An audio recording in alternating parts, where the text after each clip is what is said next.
Hi guys, welcome to the sixth tutorial in PHP, and this is the last one I'm going to spend on built-in functions. I'll just show you one more. We've echo string underscore replace. Okay, so I have a word. I enjoy to work with PHP.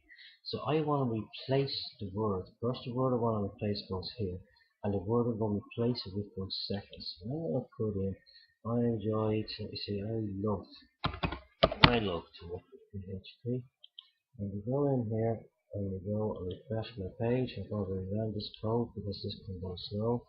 We know we have that, okay? Now don't ask me why I look to stuff together because there's more I can see one. There we go. Now I'm going to change love. I'm going to put in half. It's going to look like a funny sentence, but what the hell? It's just to show you that you can replace some of these words. And just look,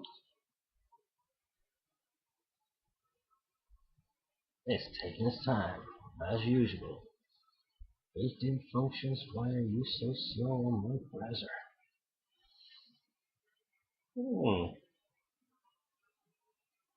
That is slow, isn't it? I'm still trying to. Oh, script, stop. I don't want